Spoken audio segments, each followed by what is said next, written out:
Hello, everybody. David Shuster here. A new statue not far from the White House has gotten under the skin of Team Trump. Known as the Friendship Statue, the work stands 12 feet tall and features Donald Trump and Jeffrey Epstein holding hands.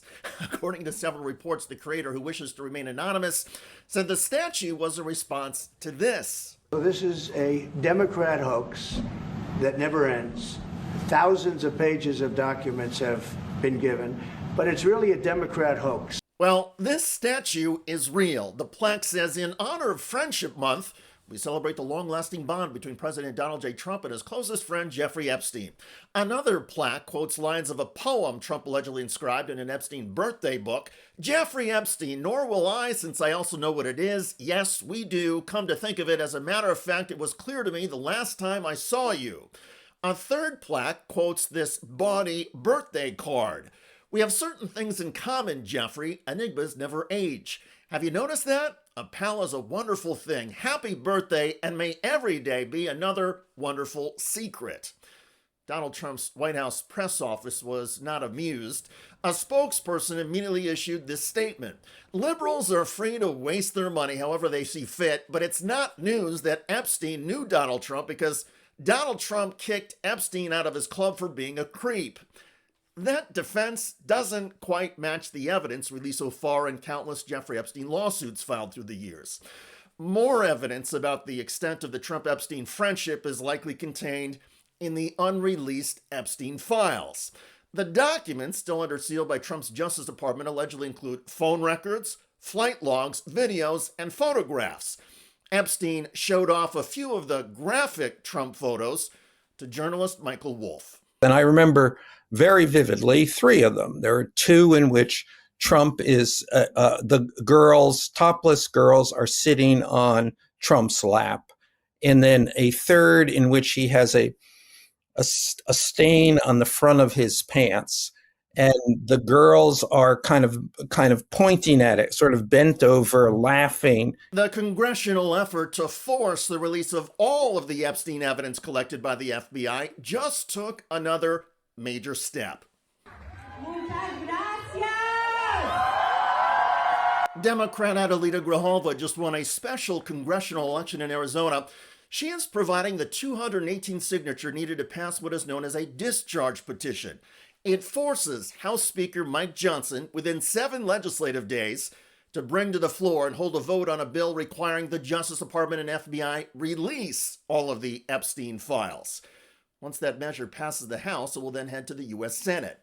One of the bill's House sponsors, Republican Tom Massey of Kentucky, says the public pressure on all Republican lawmakers will be intense. The pressure that's on the House of Representatives right now is going to go to the Senate after this passes the House. I think we're going to get a resounding vote on this. That vote in the House, with all of the media attention and public scrutiny, is coming. And then the bill and the national focus will consume the U.S. Senate. In the meantime, back in front of the U.S. Capitol, this Trump-Epstein statue has already become a hit with tourists. But it may not last very long. The Park Service says there was no permit for this display, and so the art is being taken down. Still, if past is prologue, there will be other sudden artistic endeavors popping up to mock Donald Trump. A few months ago, there was a dictator-approved statue of Trump's fist and thumbs up smashing the Statue of Liberty. Another work commemorated the January 6th riot, complete with a bronze poop on Nancy Pelosi's desk. This display had a golden television playing Trump and his friend Epstein together on a video loop. And never mind Washington, D.C. and New York City, an artist recently showed a red Trump statue coming out of a sewer.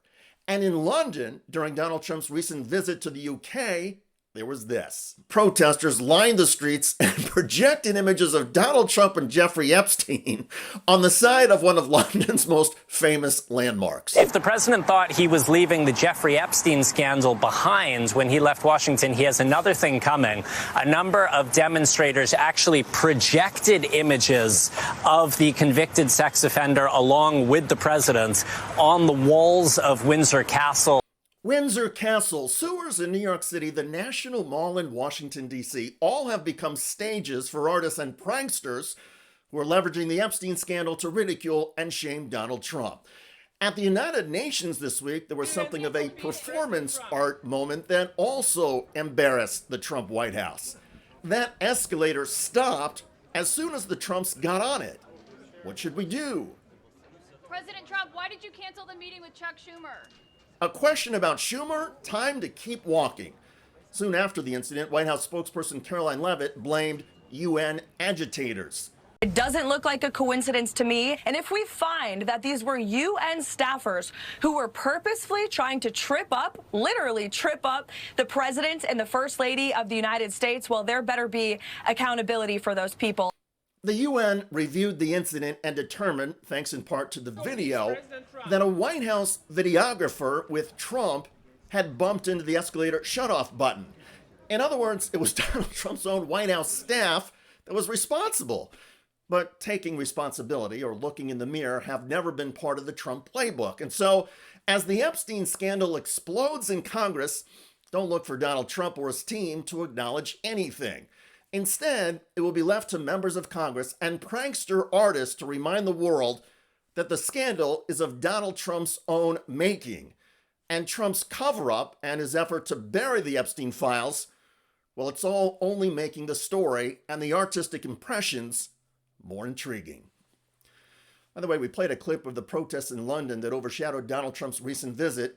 There's more. Protesters in masks, including Benjamin Netanyahu, J.D. Vance, and Donald Trump, carried signs that said, "Murderers for Trump, Islamophobes for Trump, and Make America Hate Again." The Trump impersonator waved his fist. Other protesters carried signs including, "Hey Starmer, corrupt billionaires aren't the answer." There were people carrying balloons portraying Trump as a baby. Some said, "Release the Epstein files." And there were several images of Trump as a fat Nazi with a German war helmet, huge belly, and a Vladimir Putin tattoo. There was Trump for prison. No to racism, no to Trump. And one of the wittiest signs among those I saw in the video, "Orange lives matter."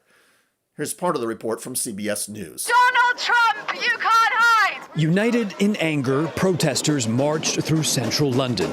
Trump's visit, the one catalyst for thousands to platform many causes. He's got rid of women's rights, the abortion rights in certain states. I'm here because Donald Trump is a climate change denier. He's undermining the Constitution and democracy and the rule of law in the United States. Today's headline demonstration, further spotlighting Palestinian, Ukrainian, and migrant issues, was organized by the Stop Trump Coalition. We feel disgusted, we feel humiliated. Check out that video at the link below. It generated a lot of comments on YouTube. One of the most popular is from Desert, who wrote, "The Brits are more enraged at Trump than Americans." Maybe, but we're just getting started. I look forward to reading your comments about the latest art display on the National Mall and the anger it created at the Trump White House. I'm David Shuster. Thanks for joining us.